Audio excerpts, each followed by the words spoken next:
Você já tinha reparado como a gente gosta de cana? É açúcar, rapadura, garapa, cachaça, até carro. Afinal, o álcool combustível vem daqui, da cana-de-açúcar. Mas agora você deve estar querendo saber o que é que cana tem a ver com a história do Brasil, não é mesmo? Pois fique sabendo que quem deu o grande empurrão para o Brasil começar a sua história foi justamente a cana-de-açúcar. É isso que a gente vai ver na aula de hoje.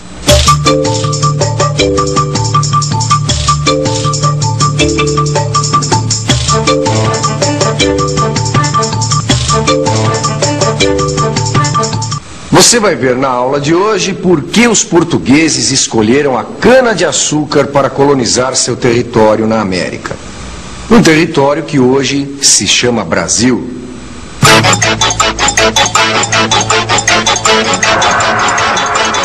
Hoje o Brasil é assim, mas no tempo em que os portugueses chegaram aqui, nem se falava em Brasil.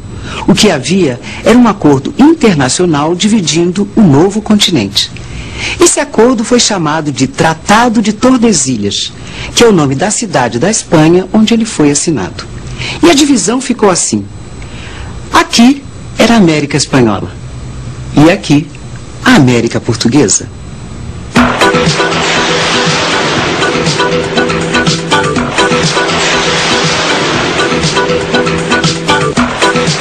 Portugal e Espanha eram as grandes potências econômicas daquela época. Por isso mesmo eram grandes rivais. E para eles, o Novo Mundo era antes de qualquer coisa uma fonte de riquezas. Os espanhóis avançaram para o interior atrás de ouro e prata. Os portugueses se instalaram no litoral. Foi ali que começou uma forma muito particular de comércio entre portugueses e índios tupinambás, o escambo. O que primeiro chamou a atenção dos portugueses nessas novas terras foi o pau-brasil, uma madeira muito valorizada na Europa, porque servia para tingir tecidos. Pau-brasil, árvore muito cobiçada na época dos descobrimentos, era utilizada para fazer tintura de tecidos. Para ter acesso a essa madeira, os portugueses fizeram alianças com diferentes povos indígenas. Os índios cortavam as árvores e transportavam o pau-brasil até o litoral.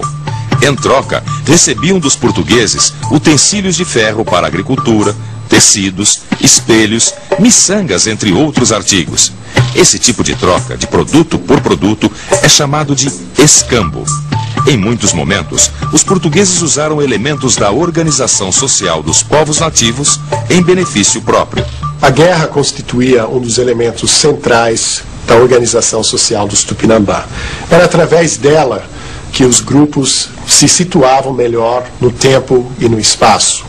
Uma outra característica que deve ser salientado é a questão das alianças que as guerras proporcionavam. E isso vai ser, com a chegada dos europeus, uma das chaves da penetração da dominação europeia nessa região da América.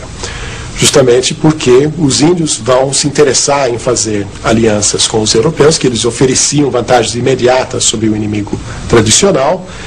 E para os europeus, em contrapartida, ficou muito claro que não bastava entrar, invadir, matar. E sim, seria necessário antes, para conseguir os seus objetivos, entrar nesse circuito de alianças e de guerra indígena. Os franceses queriam entrar a qualquer custo no negócio do pau-brasil. Eles não davam a menor bola para o acordo que dividia o Novo Mundo entre portugueses e espanhóis. Em pouco tempo, a maré ficou favorável para os franceses. E os portugueses perceberam que se não ocupassem para valer a sua parte da América, o tempo ia fechar. Lembra da cana? É aí que ela entra. O rei de Portugal percebeu que a melhor maneira de ocupar o nosso território era estimular o cultivo da cana e a produção de açúcar nestas terras brasileiras. Foi aí que a história da nossa colonização começou para valer. Os portugueses escolheram a cana porque eles sabiam que dava lucro. Eles já tinham experiência no ramo. Foi com a cana que eles colonizaram suas ilhas perto da costa africana. Mão de obra não era problema. Além dos índios nativos na colônia, os portugueses tinham outra fonte. Eles sabiam se aproveitar dos conflitos entre as tribos africanas. Lá também se praticava o escambo.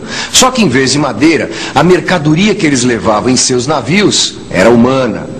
Esse modelo econômico, baseado em grandes lavouras de cana tocadas à base de mão de obra escrava, foi importado com sucesso para a América.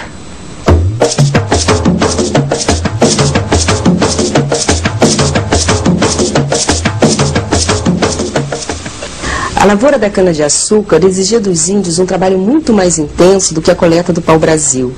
E os índios se recusavam a esse tipo de trabalho, porque eles estavam envolvidos em atividades próprias em suas aldeias, porque para eles a agricultura era um trabalho de mulheres e porque também já tinham um instrumento de ferro suficiente para o seu cotidiano, instrumentos que haviam conseguido no tempo do escambo. Então, eles se recusavam a um trabalho extra, porque os índios trabalham e produzem só para a sua sobrevivência. Eles não têm interesse nenhum em acumular riqueza.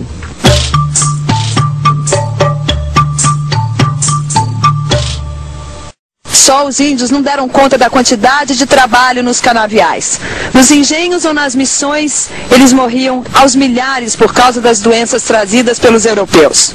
Os grupos de indígenas que conseguiam escapar disso, quer dizer, que não haviam sido convertidos ao cristianismo, nem sido escravizados nos engenhos, esses grupos começaram a se retirar para o interior do país.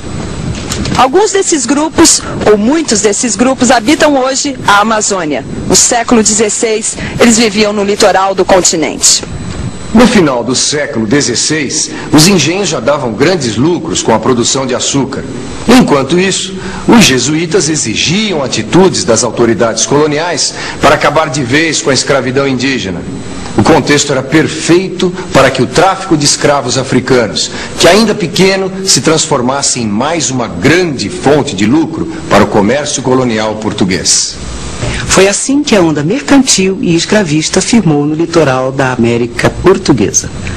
A região Nordeste foi o ponto de partida do nosso Brasil de hoje.